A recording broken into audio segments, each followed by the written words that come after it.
الفيديو ده رسالة لكل أب ولكل أم ولكل بيت بيسمعني حاليا، وأتمنى إن أنت تسمع الفيديو للنهاية، لأن في النهاية بعد كل القصة اللي أنا هحكيها حاليا هتعرف سبب إن أنا طلعت أوجه الرسالة دي ليه.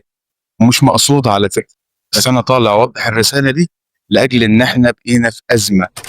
أولا عندي سؤال واحد بس لكل أب وأم بيتفرجوا عليا دلوقتي: لو بنتك بتحبك ومرتاحة مع شاب كويس، هل هتبيعوا حبها ب100,000 جنيه زيادة في الأساس؟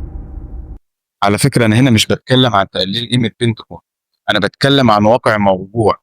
إحنا وصلنا لسقف متطلبات مبالغ فيه بيجبر الشاب على الهروب من الحلال. على فكرة الأرقام دي لازم كل أب وأم يفهموها.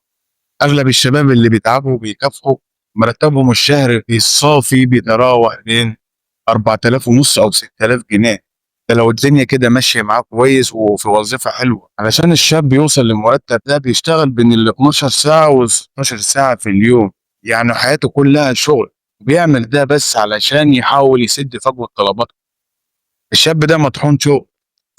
يا حاج انت راجل كافحت وبنيت نفسك خطوة بخطوة. بنتك مش لازم تبدأ من النقطة اللي انت انتهيت عندها بعد عمر من التعب. ده اسمه تدمير نفسي قبل ما يكون تدمير مالي. وانت كمان يا حاج، انت قلبك حنين وعارفه يعني ايه بيت سعيد. الزواج مش بالفخامه، الزواج بالرجوله وبالامان وبالستر. طلباتكم الكتير بتخلي الشاب ده يا اما يستلف ويعيش مليون، او يهرب ويسيب. الحمايه الحقيقيه لبنتكم مش في سعر كيلو الذهب ولا في كام غرفه نوم اضافيه. الحمايه انها تتجوز راجل بيصلي ومسؤول وبيخاف ربنا حتى لو معاه قليل. الشاب اللي بيتعب ده هو اللي هيصونها بجد. لو فضلتم مزودين سقف الطلبات، النتيجة مش هتكون انكم هتجوزوها واحد غني، النتيجة هتكون ان بنتكم هتتأخر في الجواز، او الأسوأ هتضطر تتجوز واحد مش كويس بس علشان معاه فلوس.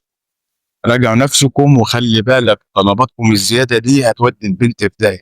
احنا في أزمة زواج ومحدش هينقذنا غير وعي الأهل. رسالتي الأخيرة ليكم: اللي بيشتري راجل كويس لبنته هو اللي بيكسب بجد.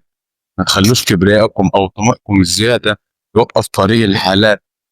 لو لسه مصممين على الشروط المستحيلة فخلوها قاعدة جنبك. فكر كويس، مستقبلك ومستقبل بنتك أهم من أي مظهر كذاب. وفي النهاية عايز أقول لكم إن أنا طالع أقول الكلام ده بسبب صديقي المفضل بيحب حب 6 سنين، وفي الآخر شغال ليل نهار علشان يعرف يروح يقدم للي بيحبها، علشان راجل وشاريها وهيصونها. عمرها ما كانت بفلوس. في الآخر بيروح قعد معايا وحكى، قال لي أنا لقيت طلبات فوق المستحيل علشان أعرف أتجوز بنتهم. وفي الآخر الأهل ضيعوا حب 6 سنين، دمروا البنت عاطفيا ودمروا الواد كمان.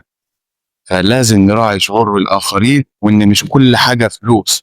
أنت بتشتري راجل، بنتك لازم تديها الراجل مش تديها الواحد ماديا. السلام عليكم.